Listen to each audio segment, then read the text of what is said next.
আসসালামু আলাইকুম ওরহমতুল্লাহি ওয়াবারাকাতুহ।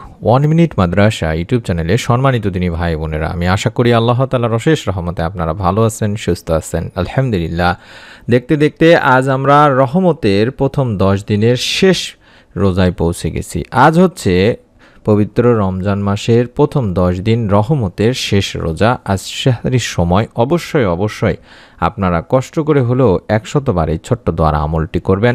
আল্লাহ তাআলার কাছে রিজিকে বরকত চাইবেন, রব্বুল আলামিন ইনশাআল্লাহ আপনাকে তা দান করবেন। অবশ্যই সাহারির সময় আমলটি করবেন, এই উদ্দেশ্যে বা নিয়ত করে ভিডিওটি দেখতে থাকুন।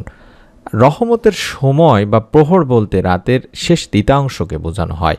ওলিয়া আউলিয়ারা এই সময়টিকে ইবাদত বন্দেগীর উত্তম সময় হিসেবেও বেছে নিতেন, কারণ এই সময় নবী করিম সাল্লাল্লাহু আলাইহি ওয়াসাল্লাম ও সাহাবারা নফল নামাজ, কোরআন তেলাওয়াত করা, জিকির আজগার করা কিংবা মুরাকাবা করতেন। এছাড়াও হযরত রাসূলুল্লাহ সাল্লাল্লাহু আলাইহি ওয়াসাল্লাম প্রায় সারা রাতই আল্লাহ তাআলার দরবারে নামাজ, কান্নাকাটি, নফল ইবাদতে মশগুল থাকতেন। তিনি শেষ রাতে বিভিন্ন নফল ইবাদত শেষে কিছুক্ষণ ঘুমাতেন, তারপর উঠে ফজরের সালাত আদায় করতেন। সাহাবাদের অনেককে নবী করিম সাল্লাল্লাহু আলাইহি ওয়াসাল্লামকে স্মরণ করে সারা রাত ইবাদত করতেন, যদিও বিশ্বনবী সাল্লাল্লাহু আলাইহি ওয়াসাল্লাম চাইতেন না তারা এতটা কষ্ট করুক। বাংলাদেশে রহমতের সময় হলো রাত 3টা থেকে ফজরের আগ পর্যন্ত, কারণ এই সময় প্রকৃতি থাকে নীরব, পরিবার পরিজনও থাকেন ঘুমিয়ে, জাগতিক কোনো কাজকর্মে তাড়া থাকে না। ফলে এই সময় আল্লাহর ধ্যান বা মুরাকাবা করা, নফল নামাজ আদায় করা, জিকির আজগার করা, দরুদ পাঠ করা ও তাসবিহ তাহলিলের অতি উত্তম একটা সময় হিসেবে বিবেচনা করা হয়। আর গভীর রাতের এই ইবাদতগুলো এত মন দিয়ে করা যায় যে এতে সাধকেরা সাধনার সোপান অতিক্রমের উৎকৃষ্ট সুযোগ পান। আর রাতের এই তৃতীয়াংশের ইবাদতের কথা কোরআন হাদিসের বিভিন্ন স্থানেও নির্দেশিত হয়েছে। তিনি ভাই বোনেরা, বলা হয়েছে যে এই সময় আল্লাহ তাআলা বান্দার ডাকে অধিক সাড়া দেন। তিনি বান্দাকে অনুপ্রাণিত করতে থাকেন, তাকে ডাকতে বলেন, তার ইবাদত করে তার নৈকট্য লাভের আহ্বান করতে বলেন। হযরত আবু হুরায়রা রাদিয়াল্লাহু তাআলা আনহু থেকেও একটা হাদিস পাওয়া যায়, যেখানে আল্লাহ রাসূল সাল্লাল্লাহু আলাইহি ওয়াসাল্লাম বলেছেন, আমাদের প্রতিপালক আল্লাহ তাআলা প্রতি রাতের যখন শেষ তৃতীয়াংশ অবশিষ্ট থাকে তখন প্রথম আসমানে অবতরণ করেন এবং বলতে থাকেন, হে বান্দা, আমার কাছে প্রার্থনা করো, আমি তোমার প্রার্থনা কবুল করব। আমার কাছে তোমার কি চাওয়া আছে চাও, আমি তা তোমাকে দান করব। আমার কাছে তোমার জীবনের গুনাহের জন্য ক্ষমা প্রার্থনা করো, আমি তোমার গুনাহ মাফ করে দেব, ক্ষমা করে দেব। সহিহ বুখারী শরীফের সহিহ একটি হাদিস। এভাবে আল্লাহ তাআলা ফজরের আগ পর্যন্ত তার বান্দাদের ডাকতে থাকেন। আর যে বান্দা তার মাবুদ মাওলাকে ডাকার মতো ডাকতে পারেন, আল্লাহর নিকট কাকুতি মিনতি করতে পারেন, রহমতের আমলের বদলতে আল্লাহ তাআলা তার ভাগ্যের দরজা খুলে দেন, তাকে গায়েবী রিজিক, গায়েবী ধন সম্পদ দান করে থাকেন। আমরা যেহেতু পবিত্র রমজান মাসে এখন ভিডিওটি দেখছি এবং রমজান মাসে শেষ তৃতীয়াংশে হলো আমরা যখন সাহারির সময় উঠব, সেই সময়টি চেষ্টা করবেন অন্তত রাত 3টা থেকে 3টা সাড়ে 3টার মধ্যে এই আমলটি করার। অবশ্যই চেষ্টা করবেন এই সময়টিতে অজু করে অন্তত 2 রাকাত সালাত আদায় করার পরে অবশ্যই এই ছোট্ট দোয়াটি কম করে হলো 100 বার পাঠ করবেন। গায়েবী টাকা পয়সা অথবা গায়েবী বরকত সবার ভাগ্যে আসে না। তিনি ভাই বোনেরা, যাদের উপর আল্লাহ রাব্বুল আলামিন নেক নজর দেন বা ওই ব্যক্তি এমন কোনো ভালো কাজ করেছেন যার বদলা হিসেবে আল্লাহ তাআলা গায়েবীভাবে তাকে টাকা পয়সা বা রিজিক দিয়ে থাকেন। গায়েবীভাবে ধন সম্পদ বা টাকা পয়সা পাওয়ার জন্য আপনাকে প্রতিদিন আল্লাহ রাব্বুল আলামিনের যে হুকুমগুলো রয়েছে সেই হুকুমগুলো অবশ্যই পালন করতে হবে।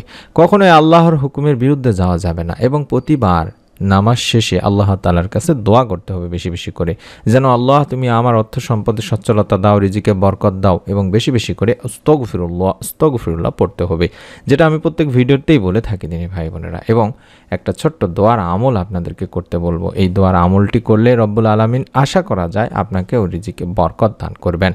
টাকা পয়সার অভাব খুব খারাপ একটা বিষয়। একটি প্রবাদ রয়েছে যে অভাবে স্বভাব নষ্ট হয়। যাদের টাকা পয়সার অভাব, রিজিকে বরকত নেই, তারা অনেক সমস্যার সম্মুখীন হয়ে থাকেন। কোনো ব্যক্তিও চায় না যে তার টাকা পয়সা, ধন সম্পদের অভাব থাকুক। টাকা পয়সার অভাব বলতে এমন অভাব বোঝায় যেটাকে নিত্য প্রয়োজনীয় সমস্যা যেগুলো রয়েছে সেগুলো যেন দূর করতে গিয়ে আমাদের হিমশিম খেতে না হয়, ঋণ যেন করতে না হয়।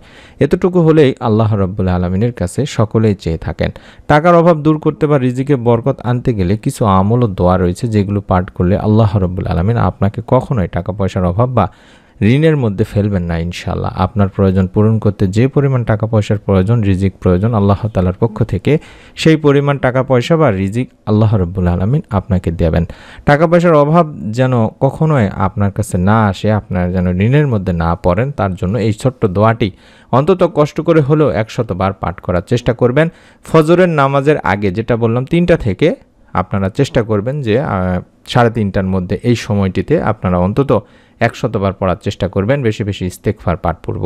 সুবহানাল্লাহি ওয়া বিহামদিহি সুবহানাল্লাহিল আযীম আস্তাগফিরুল্লাহ, এইভাবে পড়লে হবে ইনশাআল্লাহ। আমি দোয়াটি আবার বলছি, সুবহানাল্লাহি ওয়া বিহামদিহি সুবহানাল্লাহিল আযীম আস্তাগফিরুল্লাহ, এইভাবে পড়বেন। সুবহানাল্লাহি ওয়া বিহামদিহি সুবহানাল্লাহিল আযীম আস্তাগফিরুল্লাহ, সুবহানাল্লাহি ওয়া বিহামদিহি সুবহানাল্লাহিল আযীম আস্তাগফিরুল্লাহ, এভাবে অন্তত 100 বার পাঠ করার চেষ্টা করবেন। এই দোয়াটিতে আমরা বলছি, মহাপবিত্র আল্লাহ এবং সকল প্রশংসা তার জন্য, মহাপবিত্র আল্লাহ যিনি সমুচ্চ মহান এবং সকল প্রশংসা তার জন্য, আমি আল্লাহ তাআলারই কাছে ক্ষমা চাই। এভাবে দোয়ার আমলটি করবেন। অবশ্যই আজকের রহমতের শেষ রোজার শেষ সাহারির সময় আপনাদের কাছে অনুরোধ করছি, মন থেকে বিশ্বাস নিয়ে অন্তত 2 রাকাত সালাত আদায় করার পরে কয়েকবার দরুদ ইস্তেগফার পড়ে আপনারা, আমি দোয়াটি আবারও দেখাচ্ছি, এই দোয়াটি কম করে হলেও 100 বার পাঠ করবেন এবং আল্লাহ তাআলার কাছে রিজিকে বরকত চাইবেন, অভাব অনটন থেকে মুক্তি চাইবেন, ঋণ থেকে মুক্তি চাইবেন, কোনো প্রকার যেন সমস্যায় না পড়েন দৈনন্দিন জীবনে, যেটা বললাম চাহিদা পূরণের জন্য যেন অন্যের কাছে হাত পাততে না হয়, ততটুকু রিজিক আল্লাহ তাআলার কাছে চাইবেন। আশা করি আল্লাহ রাব্বুল আলামিন আপনার দোয়াও ফিরাবেন না, কারণ এই সময় আল্লাহ তাআলা নিজেই বলেছেন, কার কি চাওয়া কার কি প্রয়োজন চেয়ে নাও, আমি তাকে সেই চাওয়া পাওয়া পূরণ করে দেব, তার চাওয়া দিয়েই দেব ইনশাআল্লাহ। আশা করছি আপনারা যদি মনের মধ্যে বিশ্বাস নিয়ে আমলটি করেন, আল্লাহ তাআলা ইনশাআল্লাহ আপনাকেও নিরাশ করবেন না। মনের মধ্যে একটা বিশ্বাস নিয়ে ভিডিওটিতে অবশ্যই একটি করে কমেন্ট করবেন, অন্তত আমিন লিখে নিয়ত করবেন, এবং পরবর্তী নতুন আমলের ভিডিও আপনি আপনার মোবাইলে যাতে পেয়ে যান, মিস না করে ফেলেন, তার জন্য চ্যানেলটি সাবস্ক্রাইব করে বেল বাটনটি অন করে রাখার অনুরোধ করছি। সকলে ভালো থাকুন, সুস্থ থাকুন।